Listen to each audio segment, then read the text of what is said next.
രണ്ടാം ലോകമഹായുദ്ധം നടക്കുന്ന സമയം. Japan Thailand border. അവിടെ വലിയൊരു മലയുണ്ടായിരുന്നു. യുദ്ധ തടവുകാരായ ചിലരൊക്കെ അതിനകത്തെ തുരങ്കത്തിലേക്ക് ഓടിക്കയറി. എന്നാൽ കയറിയവർ ഓരോരുത്തരായിട്ട് മരിച്ചു വീഴാനും തുടങ്ങി. അതിന്റെ കാരണം മനുഷ്യരായിരുന്നില്ല, ഒരു മോൺസ്റ്റർ. മനുഷ്യരെ വിഴുങ്ങുന്ന ഭീമൻ പഴുതാര. ഒമുക്കാടെ. ഹായ് ഗൈസ്, എല്ലാവർക്കും നമസ്കാരമുണ്ട്. 2025 ജാപ്പനീസ് ഭാഷയിൽ പുറത്തിറങ്ങിയ സിനിമ ഒമുക്കാടെ. ഈ സിനിമയാണ് ഇന്നത്തെ നമ്മുടെ വീഡിയോയിൽ.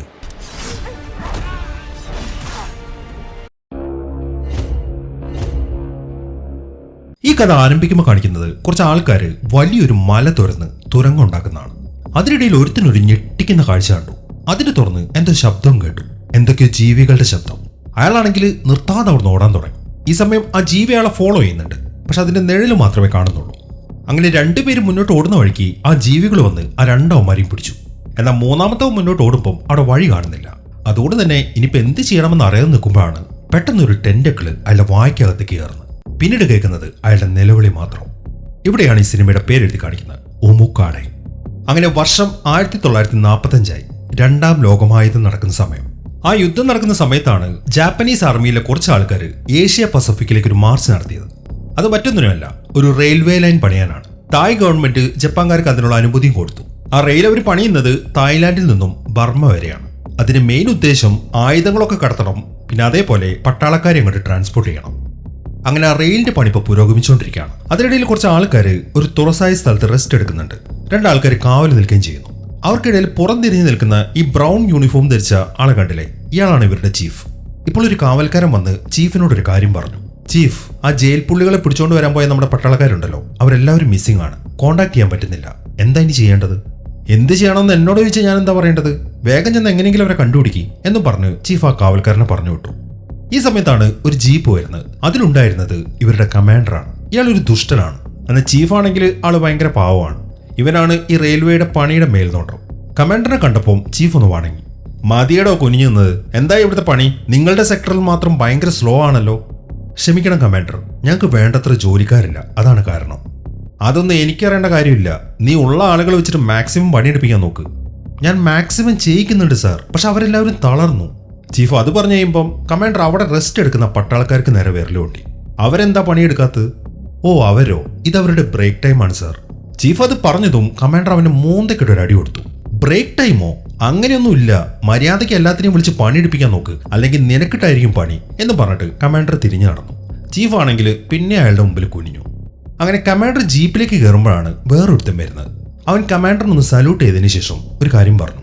സാർ, സർവീസ് ഗേൾസ് എല്ലാവരും എത്തി, ഇനി എന്താണ് ചെയ്യേണ്ടത്? ഓ എത്തിയോ? എങ്കിൽ അവളുമാരെ ഡിസ്ട്രിബ്യൂട്ട് ചെയ്തേക്ക്. നല്ല സുന്ദരിയായ ഒരു കൊച്ചിനെ എനിക്കും മാറ്റി വെച്ചേക്കണം കേട്ടോ. അത്രയും പറഞ്ഞ് അയാൾ വണ്ടിയിലേക്ക് കയറി. അങ്ങനെ കമാൻഡർ അവിടുന്ന് പോകുന്നത് വരെ ചീഫ് അവിടെ തന്നെ കുനിഞ്ഞു നിന്നു.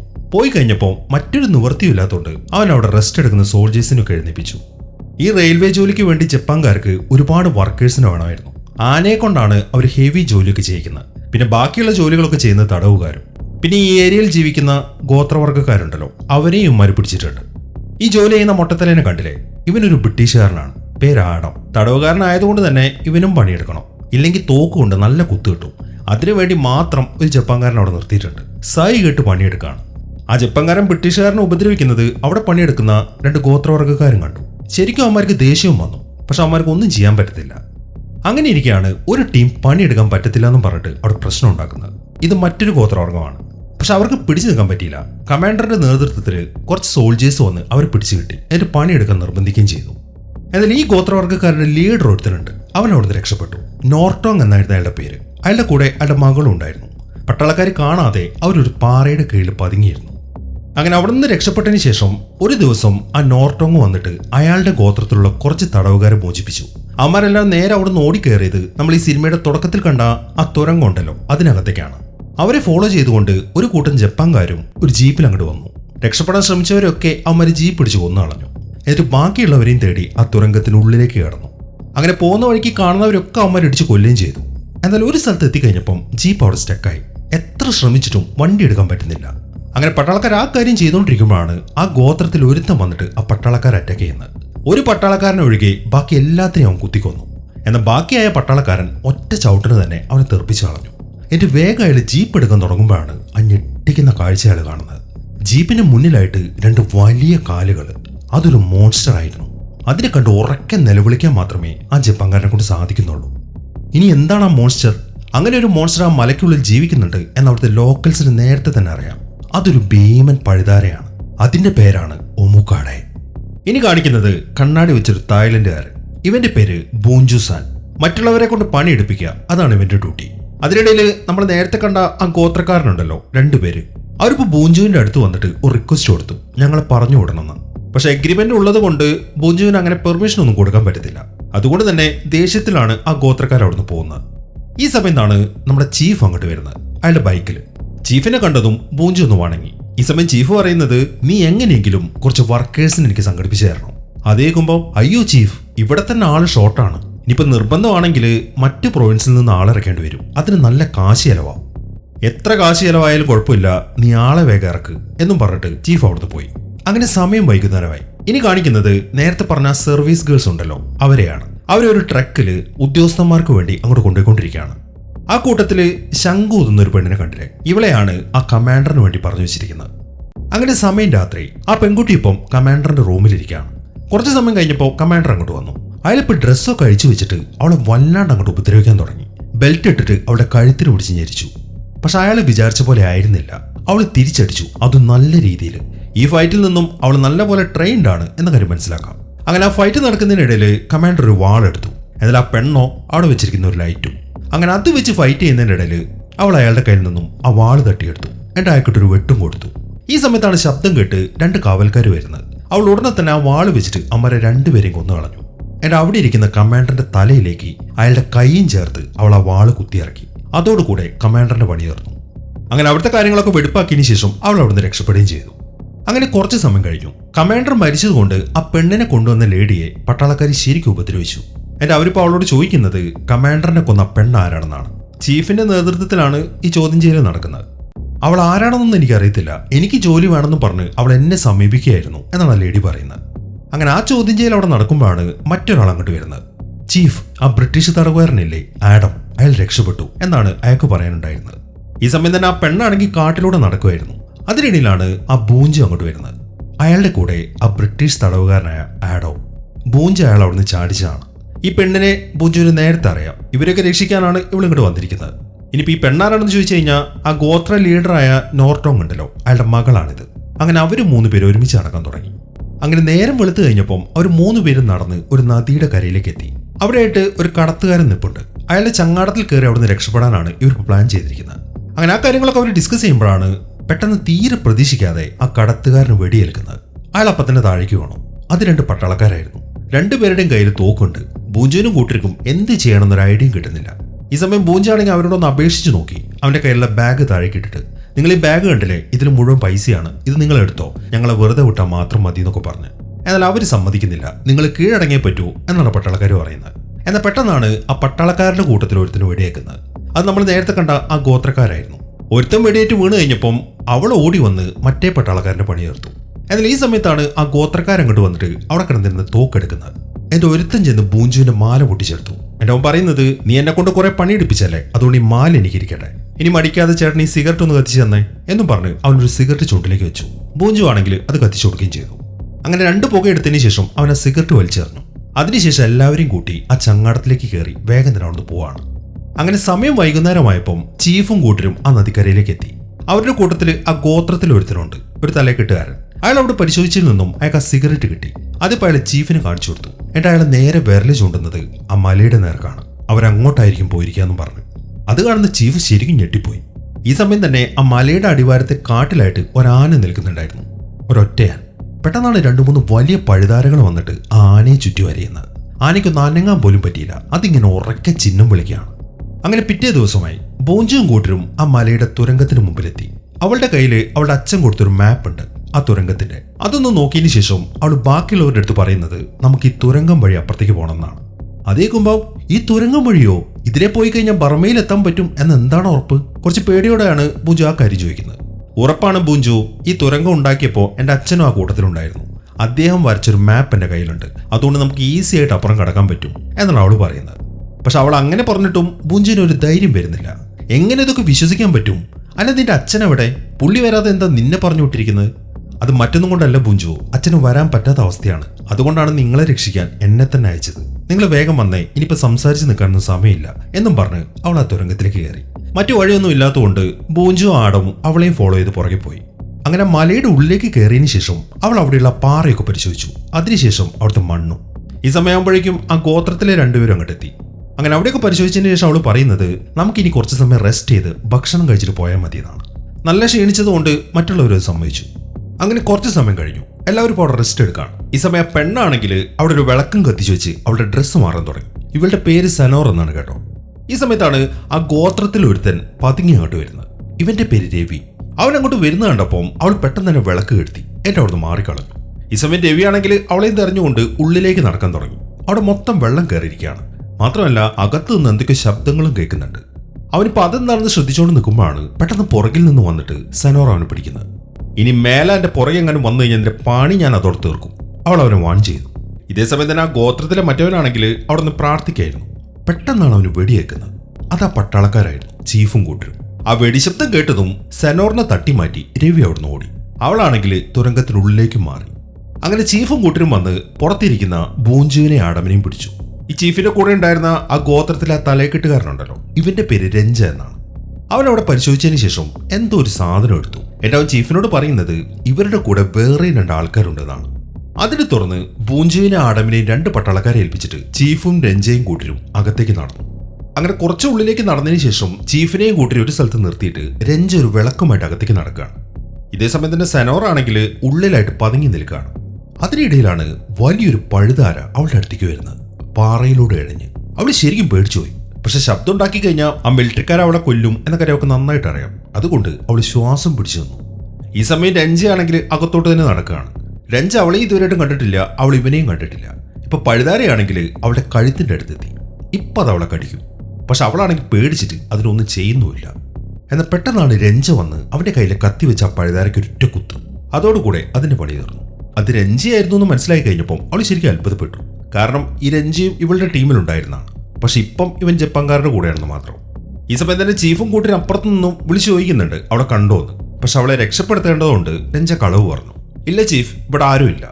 എന്നാൽ പിന്നെ നീ അവളെ കണ്ടുപിടിച്ച് വന്നാൽ മതി എന്നും പറഞ്ഞിട്ട് ചീഫും കൂട്ടരും അപ്പുറത്തേക്ക് പോയി. അങ്ങനെ ചീഫും കൂട്ടരും ആ രവി അന്വേഷിച്ച് നടക്കാൻ തുടങ്ങി. അവരതിലെ നടന്നു വരുന്നത് കുറെ അപ്പുറത്ത് നിൽക്കുന്ന രവിക്കും കാണാം. അവന്റെ കയ്യിലൊരു തോക്കുണ്ട്. പക്ഷെ ശബ്ദം ഉണ്ടാക്കാതെ അവൻ ആ തോക്കും ചൂണ്ടി പതുങ്ങി അവിടെ തന്നെ നിന്നു. ഒരു നിവൃത്തിയില്ലെങ്കിൽ പൊട്ടിക്കാന്ന് വിചാരിച്ചിട്ട്. അതിനിടയിൽ ആ പട്ടാളക്കാർ നോക്കുമ്പോൾ അവിടെ നിന്ന് ഇങ്ങനെ ചെറിയ എന്തൊക്കെയോ ജീവികൾ പറന്നു പോകുന്നുണ്ട്. അവരതിനെ നോക്കിക്കൊണ്ട് നിൽക്കുമ്പോഴാണ് പുറത്തു നിന്നും വിമാനങ്ങൾ പറക്കുന്ന ശബ്ദം കേൾക്കുന്നത്. അത് കേട്ടതും പട്ടാളക്കാർ വേഗം പുറത്തേക്ക് ഓടി. ഈ സമയം രവിയാണെങ്കിൽ അവരുടെ പുറകെ മുന്നോട്ട് നടന്നു. ഇതേ സമയം തന്നെ പുറത്താണെങ്കിൽ 3 വിമാനങ്ങൾ അതിൽ പറക്കുന്നുണ്ട്. അത് കാണുന്ന ബ്രിട്ടീഷുകാരൻ ആഡമാണെങ്കിൽ വളരെ സന്തോഷത്തോടെ ചിരിക്കാൻ തുടങ്ങി. നീയൊക്കെ തീർന്നടെന്നുള്ള രീതിയിൽ. അത് കാണുന്ന മറ്റൊരു പട്ടാളക്കാരൻ അവൻ്റെ അടുത്ത് ദേഷ്യപ്പെടുകയും ചെയ്തു. ഈ സമയത്താണ് ആ വിമാനങ്ങൾ താഴേക്ക് ബോംബിടുന്നത്. അത് കാണുമ്പോൾ ഗുഹയിലുണ്ടായിരുന്ന പട്ടാളക്കാരെല്ലാവരും പുറത്തേക്ക് ഓടി വന്നു. വിമാനങ്ങളാണെങ്കിൽ പിന്നെയും ബോംബിട്ടുകൊണ്ടിരിക്കുകയാണ്. അതെല്ലാം കൂടെ താഴേക്ക് ചെന്ന് വീണിട്ട് ആ ഏരിയ മൊത്തം തകർന്നു. അവിടെ ഉണ്ടായിരുന്ന ജപ്പാൻകാരും മറ്റുള്ളവരും എല്ലാവരും മരിച്ചു. ഇതെല്ലാം കണ്ട് ഗോയ്ക്ക് മുന്നിൽ നിൽക്കുന്ന ചീഫും കൂട്ടരും എന്ത് ചെയ്യണമെന്ന് അറിയാതെ നിൽക്കുകയാണ്. ഇപ്പൊ അവരാ ക്യാമ്പിൽ ഉണ്ടായിരുന്നെങ്കിൽ അവരുടെ പണി ഇതോടെ തീർന്നേനെ. അങ്ങനെ ഇരിക്കുമ്പോഴാണ് ആ വിമാനങ്ങളൊക്കെ തിരിച്ചു വരുന്നത്. അതിപ്പോ ഗുഹയുടെ മുന്നിൽ നിൽക്കുന്ന ആൾക്കാരെ കാണുമ്പോൾ അവർക്ക് നേരെ ഷൂട്ട് ചെയ്തു. അവരും കുറേയൊക്കെ തിരിച്ച് ഷൂട്ട് ചെയ്തു. പക്ഷെ അതുകൊണ്ടൊന്നും ഒരു കാര്യമില്ല. അങ്ങനെ ഒരു രക്ഷയില്ലാത്തതുകൊണ്ട് അവർ ആ ഗുഹയ്ക്കുള്ളിലേക്ക് തന്നെ ഓടിക്കയറി. അതിൽ ഈ സമയം ഒരു വിമാനമാണെങ്കിൽ ആ മലയ്ക്ക് മുകളിലേക്ക് ബോംബിട്ടു. അതിലൊന്ന് വന്ന് വീഴുന്നത് ആ ഗുഹയുടെ മുന്നിലാണ്. അവിടെ ഒരു പട്ടാളക്കാരൻ നിൽക്കുന്നുണ്ടായിരുന്നു. ആ ബോംബ് പൊട്ടി അവന്റെ പണിയിരുന്നു. ബാക്കിയുള്ള ബോംബുകളാണെങ്കിൽ ആ മലയുടെ പല ഭാഗങ്ങളിലായിട്ട് വന്ന് വീണു. അതോടുകൂടെ മല മൊത്തത്തിൽ തകർന്ന് ആ തുരങ്കമൊക്കെ അടഞ്ഞുപോയി. അങ്ങനെ കുറച്ച് സമയം കഴിഞ്ഞു. ചീഫ് പഴുന്നേറ്റു. എന്നിട്ട് ബാക്കിയുള്ളവർ അന്വേഷിക്കാൻ തുടങ്ങി. കുറെ തെരഞ്ഞു കഴിയുമ്പോൾ താഴെ വീണ് കിടക്കുന്ന പാറക്കിടയിൽ നിന്നും ഒരു പട്ടാളക്കാരനെ ചീഫ് കണ്ടു. ഈ പട്ടാളക്കാരന്റെ പേര് ഓട്ട. അവൻ തീരെ വയ്യാത്ത അവസ്ഥയിൽ കിടക്കാണ്. ചീഫിനാണെങ്കിൽ അത് കണ്ട് നിൽക്കാനും പറ്റുന്നില്ല. ഉടനെ തന്നെ അവൻ മരിക്കും. ഈ സമയം തന്നെ ആഡമും അവിടുന്ന് എഴുന്നേറ്റു. അത് നോക്കുമ്പോൾ ഒരു പട്ടാളക്കാരൻ തീരെ വയ്യാണ്ട് അവിടെ കിടപ്പുണ്ട്. കിട്ടിയ അവസരത്തിൽ ആഡം ഒരു വലിയ കല്ലെടുത്ത് ആ പട്ടാളക്കാരന്റെ തലയ്ക്ക് അടിച്ചു കൊന്നു കളഞ്ഞു. അതും കണ്ടുകൊണ്ട് മറ്റൊരു പട്ടാളക്കാരൻ ഒരു തോക്കുമായിട്ട് വന്നു. എന്നാൽ അത് കാണുന്ന ബൂഞ്ചു വന്നിട്ട് ആ പട്ടാളക്കാരനെ പിടിച്ചു. ഇതും കണ്ടുകൊണ്ട് ചീഫും അങ്ങോട്ട് എത്തി അയാളുടെ തോക്കുമായിട്ട്. പക്ഷെ ബൂഞ്ചുവിന്റെ കയ്യിലും തോക്കുണ്ട്. ബൂഞ്ചു പറയുന്നത് നിന്നെയൊക്കെ ഞാനല്ലടാ രക്ഷിച്ചത്. നീയൊക്കെ ആ ക്യാബിൽ ഉണ്ടായിരുന്നെങ്കിൽ ഇപ്പൊ നീയൊന്നും ബാക്കിയുണ്ടാവത്തില്ലായിരുന്നു. നീ എന്നോട് പറഞ്ഞത് എൻ്റെ ഒരു ഫ്രണ്ടാണെന്നല്ലേ. പക്ഷെ നീ എന്നെയും എന്റെ നാട്ടുകാരെയും ചതിച്ചു. അതിനുള്ള ശിക്ഷ നിങ്ങളെ ജപ്പാൻകാർക്ക് കിട്ടും. ഉറപ്പായിട്ട് ഈ യുദ്ധത്തിൽ നിങ്ങൾ തോക്കും എന്ന് പറഞ്ഞിട്ട് ബൂഞ്ച ആ പട്ടാളക്കാരനെ തള്ളിയിട്ട് വേഗം അവിടുന്ന് ഓടി. അതിനെ തുറന്ന് ചീഫ് ചെന്നിട്ട് ആ പട്ടാളക്കാരനെ എഴുന്നേപ്പിച്ചു. ഈ പട്ടാളക്കാരന്റെ പേര് തമാര. ഈ സമയം തന്നെ മറ്റാരും അറിയാതെ വേറൊരു കാര്യം നടന്നു. അവിടെ മരിച്ചു കിടന്നിരുന്ന ആ ഓട്ടയുണ്ടല്ലോ, അതിനിപ്പോ ജീവി പിടിച്ചു. അതിനെ തുറന്ന് അവന് ജീവനും വെച്ചു. ഇതേ സമയം തന്നെ രഞ്ജയും സനോറും മുന്നോട്ട് തന്നെ നടക്കുകയാണ്. അതിനിടയിൽ രഞ്ജ ചില കാര്യങ്ങളൊക്കെ ചോദിച്ചു. അല്ല സനോർ, എന്തായിരുന്നു നിന്റെ ലക്ഷ്യം? എന്റെ ലക്ഷ്യം ആ ബൂഞ്ചുവിനെ സഹായിക്കുക. അവൻ എന്നോട് പറഞ്ഞത് ആ ബ്രിട്ടീഷുകാരൻ ആഡമിനെ രക്ഷിക്കാനാണ്. അതാണ് ഞാൻ ചെയ്തത്. അവൾ അത് പറയുമ്പോൾ അതെന്തുകൊണ്ടാണ് ഒരാളെ മാത്രം രക്ഷിക്കേണ്ടത്? അതെനിക്ക് അറിയത്തില്ല രഞ്ജ, അതറിയണമെന്നുണ്ടെങ്കിൽ ബൂഞ്ചിനോട് തന്നെ ചോദിക്കണം എന്നും പറഞ്ഞിട്ട് അവൾ അവളുടെ കയ്യിലുണ്ടായിരുന്ന മാപ്പ് എടുത്തു. ഏട്ടാ അതിൽ നോക്കുമ്പോഴാണ് പെട്ടെന്ന് രവി അങ്ങോട്ട് വരുന്നത്. ഈ രഞ്ജ ജപ്പാൻകാരുടെ ആളല്ലേ, നീ ഇവനെ സഹായിക്കുകയാണോ? രവി ദേഷ്യത്തിലാണ് ചോദിക്കുന്നത്. അവൻ വെടിപൊട്ടിക്കാനുള്ള തയ്യാറെടുപ്പിലുമാണ്. എന്നാൽ അപ്പോഴേക്കും അവരെ തട്ടി മാറ്റിയതിനു ശേഷം രണ്ടാളും ഇവിടുന്ന് ഓടി. രവി ആണെങ്കിൽ പുറകെ. അങ്ങനെ കുറെ ഓടി ഒരു സ്ഥലത്ത് വെച്ച് രണ്ടുപേരും രവിയുമായിട്ട് ഫൈറ്റ് ചെയ്യാൻ തുടങ്ങി. അവനെ കീഴ്പ്പെടുത്തുക എന്ന് പറയുന്നത് അത്ര എളുപ്പമുള്ള കാര്യമായിരുന്നില്ല. വെൽ ട്രെയിൻഡ് ആയിരുന്നു അവൻ. ഒരു നിവൃത്തിയില്ലാത്തതുകൊണ്ട് അവനെ ഇടിച്ചിട്ടിട്ട് അവർ രണ്ടുപേരും അവിടെ നിന്ന് ഓടി. എന്നാൽ രവി ഉണ്ടോ വിടുന്നു. അവനൊരു ഇരുമ്പ് ഓടിയുമായിട്ട് അവരുടെ പുറകെ നടന്നു. ഈ സമയം തന്നെ ബൂഞ്ചു ആടവും തീയും കത്തിച്ചുകൊണ്ട് ഒരിടത്തോടെ മുന്നോട്ട് നടക്കുകയാണ്. കുറെ മുന്നിൽ എത്തിക്കഴിഞ്ഞപ്പം അവരുടെ പുറകിലൂടെ ഒരു രൂപം പാസ് ചെയ്തു പോയി. പക്ഷെ ബൂഞ്ചു ആടം അത് കാണുന്നില്ല. ഈ സമയം രവി ആണെങ്കിൽ അവരെ അന്വേഷിച്ച് നടക്കുകയാണ്. നടന്ന് അവൻ നല്ല താഴ്ചയുള്ളൊരു സ്ഥലത്തെത്തി. പെട്ടെന്നാണ് രഞ്ജ വന്നിട്ട് അവനെ പിടിക്കുന്നത്, കൂടെ സനോർ. അങ്ങനെ അവർ പിന്നെ ഫൈറ്റ് ചെയ്യാൻ തുടങ്ങി. ആ ഫൈറ്റിനൊടുവിൽ സനോർ രവിക്കിടെ ഒരൊറ്റ ചവിട്ട് കൊടുത്തു. അതിനെ തുറന്ന് അവൻ ആ താഴ്ചയിലേക്ക് ചെന്നു വീണു. എന്നാൽ അവൻ മാത്രമല്ല, ആ ചവിട്ടില് സനോറിന്റെ കഴുത്തിലുണ്ടായിരുന്ന ഒരു മാലയും താഴേക്ക് വീണു. അത് ഉടനെ തന്നെ എടുത്തേ പറ്റൂ, കാരണം അത് അവൾക്ക് അവളുടെ അച്ഛൻ കൊടുത്തതാണ്. ഈ സമയം തന്നെ ചീഫും തമാരയും പുറത്തേക്കൊരു വഴി അന്വേഷിച്ച് നടക്കുകയാണ്. എന്നാൽ ഒരു സ്ഥലത്ത് എത്തിക്കഴിഞ്ഞപ്പം അവർ ഞെട്ടിപ്പോയി. ആ ഓട്ട കിടന്നിരുന്ന സ്ഥലത്ത് അവനെ കാണുന്നില്ല. നിറയെ ചോരയാണ് അവിടെ, എങ്ങോട്ടോ ഇഴഞ്ഞു പോയതുപോലെ. അവരിപ്പം ആ ചോരപ്പാടുകളുടെ പുറകെ പോയി. നോക്കുമ്പോൾ കുറെ നിലത്തുകൂടെ എഴിഞ്ഞു പോയിട്ട് ആ ചോരപ്പാടുകൾ മുകളിലുള്ള പാറയ്ക്കിടയിലേക്കാണ് പോയിരിക്കുന്നത്. അത് കാണുന്നവർക്ക് വല്ലാതെ പേടിയായി. ഈ സമയം തന്നെ താഴെ വീണ് കിടക്കുന്ന രവിക്ക് ബോധം വന്നു. എന്നാൽ അവൻ നോക്കുമ്പോൾ അവന് ചുറ്റുമായി നിറയെ പഴുതാരകൾ. അവനിപ്പോൾ ഒരു ഫ്ലെയർ കത്തിച്ചു. എന്നാൽ ഈ സമയത്താണ് ഒരു ഭീമൻ പഴുതാരം അങ്ങോട്ട് വരുന്നത്. വന്ന ഉടനെ തന്നെ അത് ആ രവിയുടെ മേലേക്ക് ചാടി വീണു. പിന്നീട് കേൾക്കുന്നത് അവന്റെ നിലവിളി മാത്രം. അങ്ങനെ കുറച്ച് സമയം കഴിഞ്ഞു. രഞ്ജ ഇപ്പം താഴെ വീണ് അവളുടെ മാല എടുക്കാൻ വേണ്ടി ഒരു കയറും പിടിച്ച് താഴേക്ക് ഇറങ്ങി. എന്നിട്ട് താഴേക്ക് ഇറങ്ങിയതിനു ശേഷം ടോർച്ച് അടിച്ച് നോക്കുമ്പോൾ രവി അവിടെ കാണുന്നില്ല, പകരം ചോര കാണുന്നുണ്ട്. രവി ഇപ്പം എവിടെ പോയി? എങ്കിലും കൂടുതൽ സമയം ഒന്ന് ആലോചിച്ച് നിൽക്കാതെ അവൻ അവിടെ കടന്നിരുന്ന മാല എടുത്തു തിരിച്ചു കയറാൻ തുടങ്ങുമ്പോഴാണ് പെട്ടെന്നൊരു ഭീകര രൂപം അങ്ങോട്ട് വരുന്നത്. അത് രവിയായിരുന്നു. പഴുതാര പിടിച്ചതിന് ശേഷമാണ് അവൻ ഈ രൂപത്തിലേക്ക് ആയിരിക്കുന്നത്. അത് കണ്ട് ഞെട്ടിയ രഞ്ജ വേഗം തന്നെ ആ കയറിൽ തൂങ്ങി മുകളിലേക്ക് കയറാൻ തുടങ്ങി. രവി അതുപോലെ തന്നെ ആ കയറിൽ തൂങ്ങി അവന്റെ പുറകെ. അങ്ങനെ കയറുന്നതിന്റെ ഇടയിൽ രവി അവനെ കയറി പിടിച്ചു. ഈ സമയം രവിയുടെ ശരീരത്തിൽ നിന്നും അവന്റെ തലയുമായിട്ട് ആ പഴുതാര പുറത്തേക്ക് വന്നു. അതിപ്പോ രഞ്ജയെ കടിക്കാനുള്ള തയ്യാറെടുപ്പിലാണ്. എന്നാൽ അപ്പോഴേക്കും രഞ്ജ മലയുടെ മുകളിലേക്ക് എത്തി. ഈ സമയം സനോർ അവിടെ നിൽക്കുന്നുണ്ടല്ലോ. അവളൊരു കമ്പി എടുത്തിട്ട് ആ പഴുതാരക്കിട്ട് ഒറ്റടി കൊടുത്തു. അതോടുകൂടെ താഴേക്ക് വീണു. ഇതേ സമയത്തിന് ബോഞ്ചു ആടവും മറ്റൊരു ഭാഗത്താണ്. പെട്ടെന്നാണ് ഒരു രൂപ അവരെ അറ്റാക്ക് ചെയ്യാൻ വരുന്നത്. അത് കാരണം ബോഞ്ചു ആണെങ്കിൽ അതിനെ കുറെ നേരം ഷൂട്ട് ചെയ്തു. പക്ഷെ ഒരു കാര്യം ഉണ്ടായിരുന്നില്ല. അത് ഉടനെ തന്നെ വന്നിട്ട് ബോഞ്ചുവിനെ പിടിച്ചു. എന്നാൽ ഈ സമയം ആടം എന്ത് ചെയ്യുന്ന വെച്ച് കഴിഞ്ഞാൽ അവന്റെ വിളക്കെടുത്ത് അതിലെ മണ്ണെണ്ണ മൊത്തം അതിന്റെ ദേഹത്തേക്ക് ഒഴിച്ചു. അതിന്റെ വേഗത്തിന് അതിന് തീയിടാണ്. അതുകൊണ്ട് ആ ബോഞ്ചു രക്ഷപ്പെട്ടു. ഈ സമയം രഞ്ജിയും സനോറും ആണെങ്കിൽ ആ രവിയെ കുറിച്ചുള്ള ഡിസ്കഷനിലാണ്. എങ്ങനെയായിരിക്കും രവി ആ ഭീകരജീവി ആയിട്ടുണ്ടായിരിക്കുക? എത്ര ആലോചിച്ചിട്ടും അവർക്ക് അതിനൊരു ഉത്തരം കിട്ടുന്നില്ല. ഒരുപക്ഷെ ഈ മല തുറന്നവർക്കും അതേ കാര്യം തന്നെയായിരിക്കും സംഭവിച്ചിട്ടുണ്ടാവുക എന്ന് രഞ്ജയ്ക്ക് മനസ്സിലായി. അവനിപ്പോൾ അതിനെക്കുറിച്ച് ചോദിക്കുമ്പോൾ എന്റെ അച്ഛൻ അതിനെക്കുറിച്ച് എന്നോട് പറഞ്ഞിട്ടുണ്ടായിരുന്നു എന്ന് സനോർ പറയുകയും ചെയ്തു. അവൾ അച്ഛനെ കുറിച്ച് പറയുമ്പോഴാണ്, അല്ല നിന്റെ അച്ഛൻ അവിടെ, ഞാൻ ചോദിക്കാൻ വിട്ടുപോയി. അവൻ ആ ചോദ്യം കേൾക്കുമ്പോൾ അവൾ പറയുന്നത് അച്ഛനെ കാണുന്നില്ല, അച്ഛൻ മിസ്സായി എന്നാണ്. പക്ഷെ ഇപ്പോഴും അദ്ദേഹം ജീവിച്ചിരിപ്പുണ്ട് എന്നാണ് അവൾ വിശ്വസിക്കുന്നത്. ഇതേസമയം തന്നെ ബൂഞ്ചു ആടവും അവർ കത്തിച്ച ആ ജീവി ഉണ്ടല്ലോ, അതിനിപ്പോൾ അനക്കമൊന്നും ഇല്ലാത്തതുകൊണ്ട് അതിനെ പരിശോധിക്കുകയാണ്. എന്നാൽ പെട്ടെന്നാണ് ആ ജീവിയുടെ ശരീരത്തിനകത്ത് ഒരനക്കം. അങ്ങനെ കുറച്ച് സമയം കഴിഞ്ഞു. ചീഫും തമാരിയും ഇപ്പൊ നടന്ന് ഒരു സ്ഥലത്തേക്ക് എത്തി. അവർ നോക്കുമ്പോൾ താഴെ മൊത്തം വെള്ളം പരന്ന് കിടക്കാണ്. മാത്രമല്ല അതിൽ ബ്ലഡ് മിക്സ് ആയിട്ടുണ്ട്. അങ്ങനെ അവിടെയൊക്കെ പരിശോധിച്ച് കഴിയുമ്പോൾ തമാരിപ്പൊന്ന് മുകളിലേക്ക് നോക്കി. എന്നാൽ അവിടുത്തെ കാഴ്ച അവനെ ഞെട്ടിച്ച് കളഞ്ഞു. മുകളിൽ ആ പാറയുടെ ഇടയിലായിട്ട് ഒരു മനുഷ്യ ശരീരം. അതും കണ്ട് അവർ ഞെട്ടി നിൽക്കുമ്പോഴാണ് ബൂഞ്ചു അങ്ങോട്ട് വരുന്നത്. എന്നാൽ ഇപ്പൊ ഇത് ഒറിജിനൽ ബൂഞ്ചു അല്ല, അവൻ മരിച്ചു. ഇപ്പൊ ആ ജീവിയാണ് അവന്റെ ശരീരത്തിൽ. അപ്പൊ അവനതിലേക്കിട്ട് നടന്നു വരുമ്പോൾ അവന്റെ വായിൽ നിന്ന് ആ പഴുതാരയുടെ തല കാണാം. ഇതെല്ലാം കാണുമ്പോൾ ചീഫ് ചെന്നിട്ട് അവന് നേരെ ഷൂട്ട് ചെയ്യാൻ തുടങ്ങി. എന്നാൽ അതുകൊണ്ടൊന്നും ഒരു കാര്യമില്ല. അതുകൊണ്ട് തന്നെ അവരൊരു വാളെടുത്തിട്ട് ഒരൊറ്റ വെട്ട് ബൂഞ്ചുവിന്റെ തല പകുതി കട്ട് ചെയ്തു പോയി. എന്നാൽ ആ തല കട്ടായതും അതിനകത്ത് നിന്നും ആ തലയുമായിട്ട് ആ പഴുതാര പുറത്തേക്ക് ഇറങ്ങി, നാക്കൊക്കെ നീട്ടിക്കൊണ്ട് ഒരു വല്ലാത്ത രൂപം. അതിപ്പോ നേരെ ചീഫിന്റെ അടുത്തേക്കാണ് വരുന്നത്. എന്നാൽ അത് കാണുന്ന തമാര പെട്ടെന്ന് തന്നെ അവന്റെ കയ്യിലെ വാള് വെച്ചിട്ട് അതിന്റെ തല അങ്ങോട്ട് വെട്ടുവീഴ്ത്തി. ഈ സമയം തന്നെ രഞ്ജിയാണെങ്കിൽ സനോറിനെയും കൂട്ടി വേറൊരു ഭാഗത്തിരിക്കുകയാണ്. ഇപ്പൊ സനോർ അവനോട് ചോദിക്കുന്നത്, അല്ല നീ എന്തിനാണ് ഈ ജപ്പാൻകാരുടെ കൂടെ നിൽക്കുന്നത്? അത് മറ്റൊന്നും കൊണ്ടല്ല സനോർ, എനിക്കൊരു അസുഖം വന്നപ്പം എന്നെ രക്ഷിച്ചത് ചീഫാണ്, അതുകൊണ്ടാണ് ഞാൻ അയാളെ സഹായിക്കുന്നത്. അല്ലാതെ നീ വിചാരിക്കുന്ന പോലെ ഞാൻ ജപ്പാൻ ആർമിക്ക് വേണ്ടി വർക്ക് ചെയ്യുന്നൊന്നല്ല. ഇനിയിപ്പോൾ ഇവിടുന്ന് പുറത്തേക്ക് ഇറങ്ങി കഴിഞ്ഞാൽ ഞാൻ നമ്മുടെ ടീമിന്റെ കൂടെ തന്നെയായിരിക്കും എന്നാണ് അവൻ പറയുന്നത്. ഈ സമയം തന്നെ ചീഫും തമാരിയും ഇപ്പൊ വേറൊരു ഭാഗത്തേക്ക് എത്തി. അവർ സെർച്ച് ചെയ്യുന്നതിനിടയിൽ നിലത്തായിട്ട് ആ പഴുതാരയുടെ പണം പൊഴിച്ചിട്ടിരിക്കുന്നവർ കണ്ടു. അതിൽ നിന്നും അത് ആ ഒമുക്കാടയുടേതാണ് എന്നൊക്കെ അവർക്ക് മനസ്സിലായി. ഈ ഒമുക്കാട എന്ന് പറയുന്നത് ഈ ജപ്പാൻ നാടോടി കഥകളിൽ മാത്രം പറഞ്ഞു കേട്ടിട്ടുള്ളതാണ്. എന്നാൽ ഇപ്പൊ അതിന്റെ അവശിഷ്ടങ്ങളൊക്കെ കണ്ടപ്പോൾ അത് റിയൽ ആണ് എന്നൊക്കെ അവർക്ക് മനസ്സിലായി. ഈ സമയം തന്നെ കുറച്ചപ്പുറത്തായിട്ടാണ് രഞ്ജി സൊണാരി സംസാരിക്കുന്നത്. ഇപ്പൊ അവര് നോക്കുമ്പോൾ ചീഫും തമാരയും കത്തിച്ച ആ പന്തത്തിന്റെ വെളിച്ചവർക്ക് കാണാം. അതിൽ നിന്നും അവർ അങ്ങോട്ട് വരുന്നുണ്ട് എന്ന കാര്യം രഞ്ജിക്ക് മനസ്സിലായി. അതുകൊണ്ട് തന്നെ നീ അങ്ങോട്ട് മാറിയെന്നോ, അവരോട് പോയിട്ട് ഞാൻ സംസാരിക്കാമെന്നും പറഞ്ഞിട്ട് രഞ്ജി എഴുന്നേറ്റു. ഈ സമയം തന്നെ തമാരയാണെങ്കിൽ ചീഫിന്റെ അടുത്ത് ആ ഒമുക്കാടനെ കുറിച്ച് പറഞ്ഞു കൊടുക്കുകയാണ്. ഈ ഒമുക്കാട എന്ന് പറയുന്നത് ജപ്പാൻ നാടോടി കഥകളിലുള്ള ഒരു ഭീകരജീവിയാണ്, പഴുതാര. അവറ്റകൾക്ക് മനുഷ്യ ശരീരത്തിലും അതേപോലെ മൃഗങ്ങളുടെ ശരീരത്തിലും കയറാൻ പറ്റും. അങ്ങനെ ഒരു സാധനം ഇപ്പോൾ ഇവിടെ ജീവനോടെ ഉണ്ട് എന്ന കാര്യം നമുക്ക് മനസ്സിലായി. അതുകൊണ്ട് തന്നെ നമുക്ക് ഇവിടുന്ന് എത്രയും പെട്ടെന്ന് രക്ഷപ്പെടണം എന്നാണ് തമാര പറയുന്നത്. ഈ സമയത്താണ് രഞ്ജ് ഒരു ചൂട്ടും പിടിച്ചോണ്ട് അങ്ങോട്ട് വരുന്നത്. അതിൽ പെട്ടെന്ന് അവനെ കണ്ടപ്പം അതും ആ പഴുതാര തന്നെയായിരിക്കും എന്നാണ് അവർ വിചാരിക്കുന്നത്. അതുകൊണ്ട് തന്നെ തമാര അവന്റെ വാളില് അവന്റെ തുപ്പൽ പുരട്ടാൻ തുടങ്ങി. നീ എന്താണ് ഈ കാണിക്കുന്നത് ചോദിക്കുമ്പോൾ അവൻ പറയുന്നത്, ഈ തുപ്പൽ പുരട്ടിക്കഴിഞ്ഞാൽ ഇത് വെച്ച് വെട്ടിയാൽ ആ ജീവി പുറത്തേക്ക് ചാടുന്നതാണ്. എന്നാൽ അത് കേൾക്കുമ്പോൾ നീ എന്ത് മണ്ടത്തരാണ് ഈ പറയുന്നത്? അവൻ ചൂട്ടും പിടിച്ചോണ്ടാണ് നിൽക്കുന്നത്. ഈ ജീവികൾക്ക് തീ പേടിയല്ലേ, പിന്നെ എങ്ങനെയാണ് അത് ചൂട്ടും പിടിച്ചോണ്ട് നിൽക്കുന്നത്? ഇത് ഒറിജിനൽ രഞ്ജ് തന്നെയാണ് എന്നാണ് ചീഫ് പറയുന്നത്. അത്തരം പറഞ്ഞതിന് ശേഷം നീ എന്താണ് ഇവിടെ ചെയ്യുന്നത് എന്നാണ് വിളിച്ചു ചോദിച്ചു. ഈ സമയം രഞ്ജ പറയുന്നത് ഞാൻ പുറത്തേക്കുള്ള ഒരു വഴി അന്വേഷിക്കുകയാണെന്നാണ്.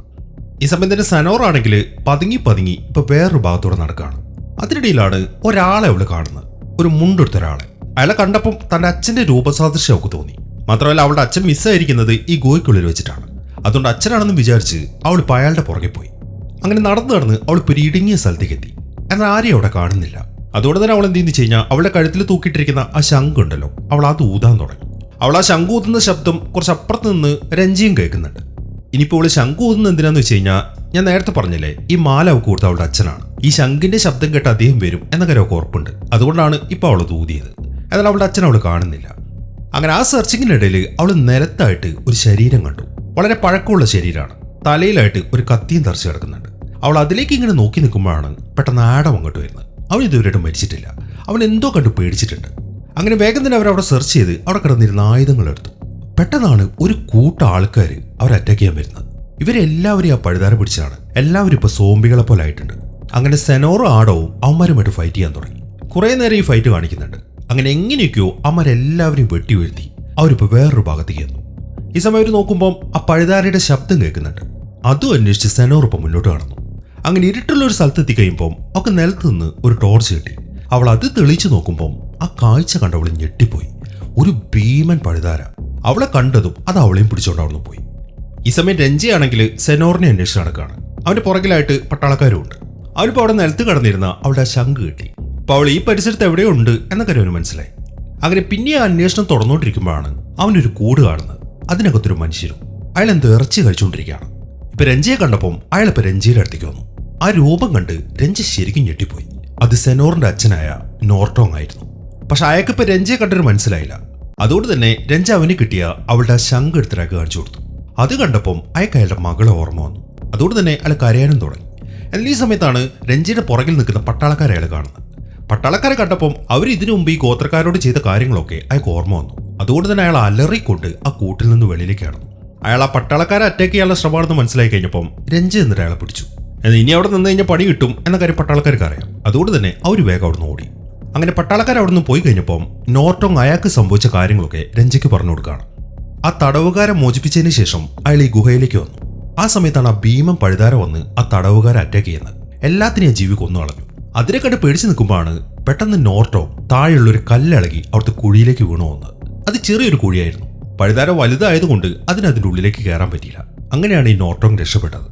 ആ കഥയൊക്കെ നോർട്ടോങ് പറഞ്ഞു കഴിയുമ്പോൾ രഞ്ജ പറയുന്നത്, എന്നാൽ പിന്നെ നിങ്ങൾ വേഗം വന്നേ, സെനോർ ഇവിടെ എവിടെയോ ഉണ്ട്, നമുക്ക് എത്രയും പെട്ടെന്ന് അവളെ കണ്ടുപിടിക്കണം. ഈ സമയം തന്നെ പട്ടാളക്കാരാണെങ്കിൽ വേറൊരു ഭാഗത്തൂടെ നടക്കുകയാണ്. തങ്ങളുടെ യൂണിഫോം കണ്ടിട്ടാണ് അയാൾ തങ്ങൾ അറ്റാക്ക് ചെയ്യാൻ ശ്രമിച്ചത് എന്നൊക്കെ അവർക്ക് മനസ്സിലായി. ഈ സമയം തന്നെ ആ നോർട്ടോങ് ആണെങ്കിൽ അവിടെ ആ പഴുതാരയുടെ അവശിഷ്ടങ്ങൾ കിടക്കുന്നുണ്ട്. അതിലായിട്ട് ഒരു ജെല്ല് പോലൊരു സാധനം. അത് ആ പഴുതാരയുടെ ശരീരത്തിൽ നിന്ന് വരുന്ന ഒരു തരത്തിലുള്ള ലിക്വിഡാണ്. അയാളിപ്പോ രഞ്ജിയോട് പറയുന്നത്, നീ ഈ ജെല്ല് കണ്ടില്ലേ, ഇതെടുത്ത് ശരീരത്തിൽ തേച്ചോ. അങ്ങനെ തേച്ച് കഴിഞ്ഞാൽ ആ പഴുതാരയുടെ അടുത്തേക്ക് എത്തിപ്പെടുമ്പോൾ നമ്മൾ ആ പഴുതാരയുടെ കൂട്ടത്തിലുള്ളതാണെന്ന് വിചാരിച്ചിട്ട് അത് നമ്മളൊന്നും ചെയ്യത്തില്ല എന്നാണ്. ആ സാധനത്തിന് വല്ലാത്തൊരു നാറ്റമാണ്. എങ്കിലും മറ്റൊരു നിവൃത്തിയില്ലാത്തതുകൊണ്ട് രഞ്ജി അതൊക്കെ എടുത്ത് ദേഹത്ത് തേച്ചു. അതിനുശേഷം അവർ രണ്ടുപേരും അവിടെ നടക്കാൻ തുടങ്ങി. എന്നാൽ അവരതിൽ പോകുന്നത് നമ്മുടെ പട്ടാളക്കാരും കാണുന്നുണ്ട്. ഇനി ഇവരുടെ പുറകെ പോയാലും ഇവിടുന്ന് രക്ഷപ്പെടാൻ പറ്റത്തുള്ളൂ എന്ന കാര്യം പട്ടാളക്കാർക്ക് അറിയാം. അതുകൊണ്ട് അവർ നൈസായിട്ട് അവർ ഫോളോ ചെയ്യാണ്. അങ്ങനെ രഞ്ജി നോർട്ടോങ് ഒരു സ്ഥലത്തേക്ക് എത്തിക്കഴിയുമ്പോൾ സനോറിന്റെ ഡ്രസ്സിന്റെ ഒരു കഷ്ണം അവർക്ക് കിട്ടി. അപ്പൊ ഈ ഭാഗത്ത് തന്നെ അവൾ ഉണ്ട് എന്ന കാര്യം അവർക്ക് മനസ്സിലായി. ഈ സമയം നോർട്ടോങ് താഴത്തേക്ക് ആ ചൂട്ട് പിടിക്കുമ്പോൾ താഴെ നിറയെ പഴുതാരങ്ങളാണ്. അതിനൊന്ന് കാണിച്ചു കൊടുത്തതിന് ശേഷം അയാൾ പറയുന്നത്, ഈ പഴുതാരകൾ ഒരു തരത്തിൽ പറഞ്ഞു കഴിഞ്ഞാൽ ആ വലുതിന്റെ അടിമകളാണ്. മനുഷ്യരെ മൊത്തം ഇവർ പിടിക്കും. ഒരു മനുഷ്യനെയോ മൃഗത്തിനെയോ പിടിച്ചു കഴിഞ്ഞാൽ ഈ ജീവികൾ അവരുടെ ശരീരത്തിലേക്ക് ഒരു തരത്തിലുള്ള വിഷം കുത്തിവെക്കുന്നുണ്ട്. അങ്ങനെ ആ വിഷം കുത്തിവെച്ച് കഴിയുമ്പോൾ മനുഷ്യർക്ക് പിന്നെ അനങ്ങാൻ പറ്റത്തില്ല. ഒരു കോമയിലായ പോലെ ആയിരിക്കും. ആ സമയം ഈ ജീവികളായിരിക്കും മനുഷ്യരെ കൺട്രോൾ ചെയ്യുക. ഈ ജീവികൾ ഇന്നൊന്നും ഇവിടെ വന്നൊന്നുമല്ല. ഒരുപാട് വർഷങ്ങൾക്ക് മുമ്പേ ഈ ജീവികൾ ഇവിടെ ജീവിക്കുന്നുണ്ട്. അത് പുറത്തേക്ക് വരാറില്ല എന്ന് മാത്രം. അത്രയും കാര്യങ്ങളൊക്കെ അയാൾ പറഞ്ഞു കൊടുക്കുന്നതിന്റെ ഇടയിൽ അവിടെ കുറെ മനുഷ്യർ നിൽക്കുന്നുണ്ട്. ഇവരെല്ലാവരും ആ പഴുതാരകൾ പിടിച്ചാണ്. അതായത് നേരത്തെ ഇവിടെ തുരങ്കം പണിതുകൊണ്ടിരുന്ന ആൾക്കാരുണ്ടല്ലോ, ആ ആൾക്കാരാണ് ഈ നിൽക്കുന്നത്. ഇവരെല്ലാവരും ആ പഴുതാരകളുടെ കൺട്രോളിലാണ്. പക്ഷെ നോർട്ടോങ്ങിന്റെയും രഞ്ജിയുടെയും ശരീരത്തിൽ ആ ജെല്ല് തേച്ചിട്ടുണ്ടല്ലോ, അതുകൊണ്ടാണ് ഇവറ്റകൾ ഇവരെ അറ്റാക്ക് ചെയ്യാത്തത്. അങ്ങനെ ആ മനുഷ്യരെയും ക്രോസ് ചെയ്ത് അവരപ്പുറത്തേക്ക് പോയി. അങ്ങനെ അവരോടൊന്നും പോയി കഴിഞ്ഞപ്പം പട്ടാളക്കാരും ഇങ്ങോട്ട് എത്തി. എന്നാൽ പട്ടാളക്കാരുടെ ശരീരത്തിൽ ആ ജെല്ല് തേച്ചിട്ടില്ലല്ലോ, അതുകൊണ്ട് തന്നെ അവിടെ നിൽക്കുന്ന ആ മനുഷ്യരുടെ ശരീരത്തിൽ നിന്നും അവറ്റകളുടെ കാലുകൾ പുറത്തേക്ക് ഇട്ടു. എന്നിട്ട് എല്ലാവരും കൂടെ ആ പട്ടാളക്കാരെ അറ്റാക്ക് ചെയ്യാണ്. അവരുടെ കയ്യിൽ വാളുണ്ട്. അത് വെച്ചിട്ട് അവന്മാർ തിരിച്ചു ഫൈറ്റ് ചെയ്യാൻ തുടങ്ങി. ഈ സമയം തന്നെ നോർട്ടോങ്ങും രഞ്ജിയും ഇപ്പൊ വേറൊരു ഭാഗത്തെത്തി. ഇവിടെയാണ് ഈ പഴുതാരകളുടെ ക്യൂവിനുള്ളത്. ഒരു ഭീമൻ പഴുതാര അതവിടെ റെസ്റ്റ് എടുക്കാണ്. അതിന്റെ വയറ്റിലായിട്ട് നിറയെ ചെറിയ പഴുതാരകളുണ്ട്. എപ്പോൾ വേണമെങ്കിലും പുറത്തു വരാന്നുള്ള രീതിയിൽ. മാത്രമല്ല ആ പഴുതാരകൾക്കിടയിൽ നമ്മുടെ സെനോറും കിടക്കുന്നുണ്ട്. ഇനി അവൾ അവിടുന്ന് പുറത്തെടുക്കണം. അവൾ ഇതുവരെയായിട്ട് മരിച്ചിട്ടൊന്നുമില്ല. രഞ്ജി ആ പണി തുടങ്ങി.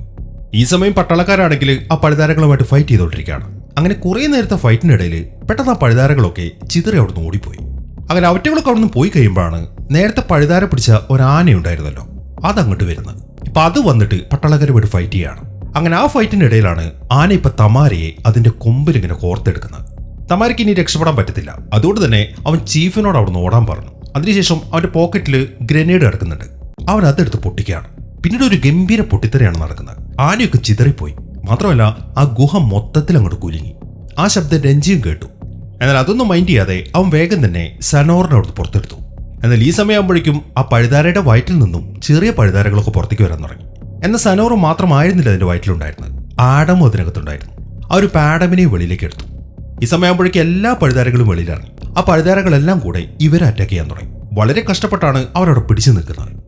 അങ്ങനെ ആ പഴുതാരകളൊക്കെ തട്ടി മാറ്റി കഴിയുമ്പോഴാണ് ആ ഭീമൻ പഴുതാരയുടെ വയറ്റിൽ നിന്നും നേരത്തെ അത് പിടിച്ച പട്ടാളക്കാരൊക്കെ പുറത്തു വരുന്നത്. അവരെല്ലാവരും ഇപ്പൊ സോംബികളെ പോലെ ആയിട്ടുണ്ട്. അങ്ങനെ ആ സോംബികളൊക്കെ ഇപ്പൊ രഞ്ജിയും കൂട്ടി അറ്റാക്ക് ചെയ്യാൻ വന്നു.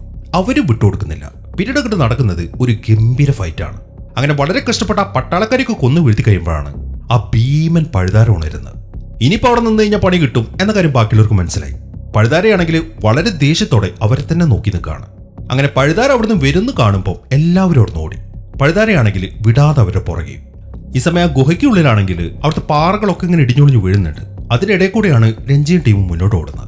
എന്നാൽ പഴുതാര ഓടി അങ്ങോട്ട് എത്തുമ്പോൾ കുറേ പാറകഷ്ണങ്ങൾ വന്ന് അതിന്റെ മേലേക്ക് വീണു. അത് കാരണം അതിപ്പോൾ അവിടെ സ്റ്റക്കായി കിടക്കുകയാണ്.